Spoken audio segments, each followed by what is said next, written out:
আমি হচ্ছে বাংলাদেশ জাতীয়তাবাদী ছাত্রদল মনোনীত প্যানেল থেকে শিক্ষা ও গবেষণা সম্পাদক পদে নির্বাচন করছি।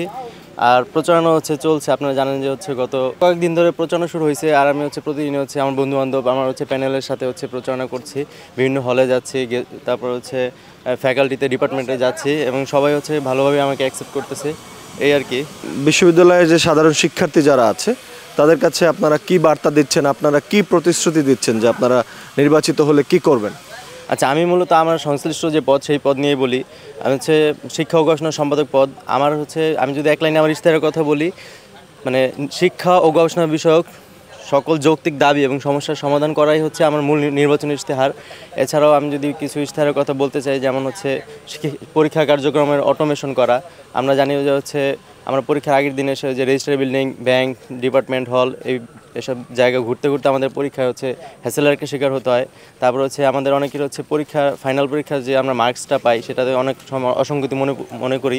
তখন আমাদের এই খাতাটাকে রিচেক করার মতো সুযোগটা থাকে না। তো আমরা চাই যে পরীক্ষার খাতা, ফাইনাল পরীক্ষার খাতা পুনর্নিরীক্ষণের একটা ব্যবস্থা করার জন্য। তারপর জানেন যে একটা বিশ্ববিদ্যালয়ের টোটাল বাজেটের খুব বড় একটা অংশ থাকা উচিত গবেষণার কাজে, কিন্তু আমরা দেখা যাচ্ছে যে খুব যতসামান্য একটা পরিমাণ দেওয়া হয় গবেষণার বাজেটে। তো আমি চাই যে যেই বাজেটটা দেওয়া হয় সেটা যাতে বর্ধিত করা হয় এবং বাজেটের সুষম বন্টন যাতে হয় ডিপার্টমেন্ট ওয়াইজ। এই যে আমি দাঁড়িয়ে আছি ওয়াজেদ মিয়া সায়েন্স রিসার্চ সেন্টারের সামনে। আপনারা জানেন যে Wazed Miah science research centre দক্ষিণ এশিয়ার মধ্যে সবচেয়ে বড় বিজ্ঞান গবেষণাগার, কিন্তু এখানে আমরা ওয়াজেদ মিয়া সায়েন্স রিসার্চ সেন্টারে যথাযথ ব্যবহার এখনও করতে পারিনি।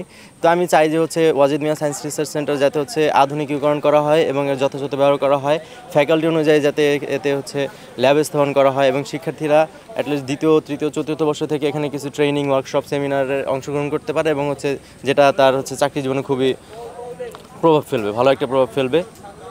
এরপরে আমাদের জানেন যে একাডেমিকে একটা মেইল দেওয়া হয়। তো অনেকেই দাবি জানিয়েছে যে একাডেমিকে মেইলটা যাতে স্থায়ী করা হয়। তো সেই বিষয়ে কাজ করার লক্ষ্য আছে। এক ক্লিকে যাতে একটা স্টুডেন্টের ইউনিক একটা আইডিতে ঢুকতে পারে এবং স্টুডেন্ট সকল প্রোফাইল, মানে তার এখন একাডেমিক রেজাল্ট, এখন তার কী অবস্থা, কোথায় আছে, কোন হলে থাকে, এই সব যাতে সে এক ক্লিকে জানতে পারে, এই আর কি।